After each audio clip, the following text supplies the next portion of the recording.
Alright, so today the news is breaking that Nintendo dropped the price of their 3DS. Um, this is Nintendo's latest handheld in the market. As the name implies, 3D. I actually made a video a year ago talking about how I was really excited about the console. I thought it was a cool idea to have a 3D handheld that wasn't the Virtual Boy. And the price hadn't been announced at the time, I don't think, but the game lineup had been, at least partially. And the games looked really good. It looked like they had enough games to satisfy hardcore gamers. Unfortunately, a lot of these games didn't come out at launch. The launch titles were not that exciting to a lot of people. And thus, the console, as far as I know, right now has sold a little under 4 million, which is very bad for Nintendo. You might think 4 million is not too bad. I mean, it's only been out a few months. But, this is the successor to the DS, or at least it was meant to be. So the DS has astronomical sales. I believe if you add them all up, they're a little over 100 million. Yeah, so 4 million, a little under that actually, is not very good for them. I mean, it's better than the PSP Go, but let's not go there right now. So, they're disappointed with the sales. That's a general consensus among the gaming press and gamers everywhere. So, they decided to drop the price. Now, it's actually a very big price cut. They dropped it from its launch price of $250 down to a price of $170. Now, that's a very big price cut when you think about the fact that it's almost a third of the price of the entire handheld at launch. So, I find it very interesting that they can actually afford to cut the price by that much. Their finances haven't been too good recently, but I'll talk about their finances in a different video. Anyways, but they've been losing money lately, so I'm surprised they can afford to make this big of a cut. But it's also kind of interesting because it makes you almost think that the price was artificially raised when the console came out. Otherwise, how could they afford to do this? But I'm not going to go too much into conspiracy theories. I'm just going to talk about how I think the price cut might affect the way that the console will sell.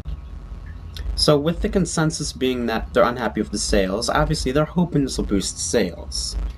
I'm not going to completely predict whether it will or not. But what's already happening is that the immediate reaction has been anger. But luckily it seems like Nintendo knows what they're doing. People are angry because they bought the console, it's only been out for a few months, they bought it at $250, and then realized if they waited like another month or two, it would have saved them $80, or about a third of the launch price. So obviously gamers are not very happy about that. But Nintendo's on it.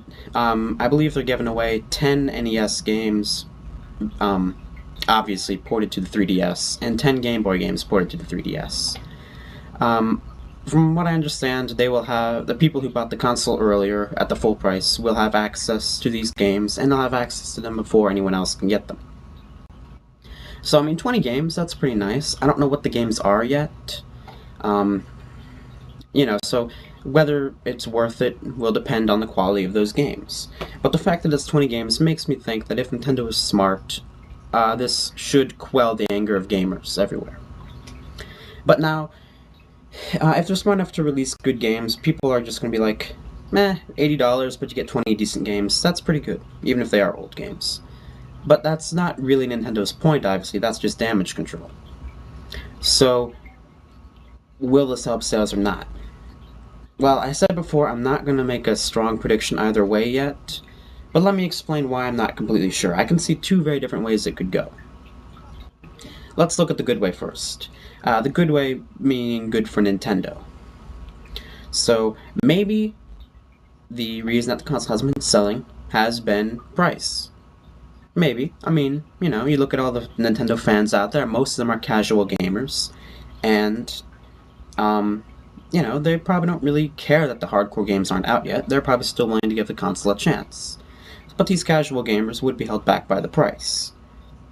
Beyond that, I don't know what complaints I would have with the system. There might be hardcore gamers out there who are holding back because of those hardcore games, those old games like a remake of Kid Icarus or a new Kid Icarus, and plenty of other games that look cool to me. They might be holding back because those games aren't out yet. But those games will come out, so, the sales could pick up when those games come out, especially with a lower price. And hey, lowering prices has helped other consoles this generation. I mean, PlayStation 3 price cuts have always helped. The Xbox price cut back in, I think, 2009. Those helped those consoles. At a time when their sales weren't that awesome either. So it looks like this generation, as with pretty much every other generation of gaming, price cuts help. So that's the positive look for Nintendo.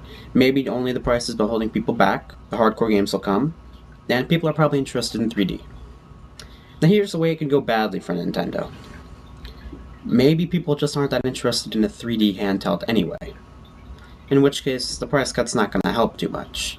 I definitely think a lot of hardcore gamers don't care that it's 3D.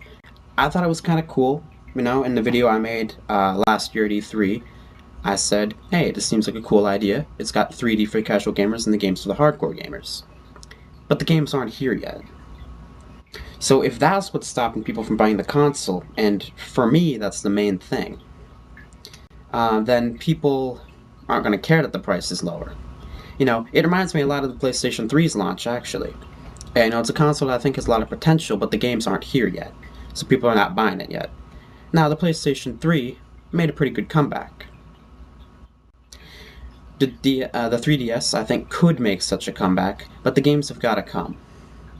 And the price cut's not going to help by itself. The games are not here yet, so the price cut would have very little impact with this idea, with this way that everything could go.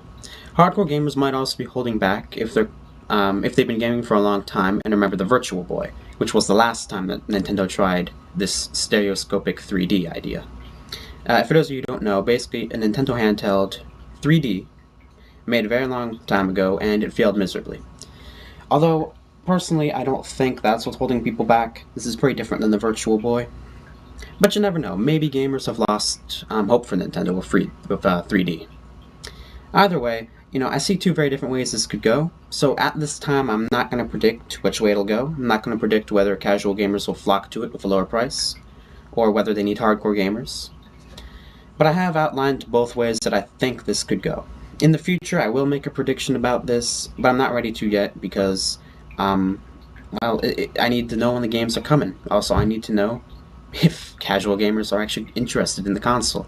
And those are two things I don't think it's safe to say yet. But I think Nintendo did give themselves a chance with the price cut.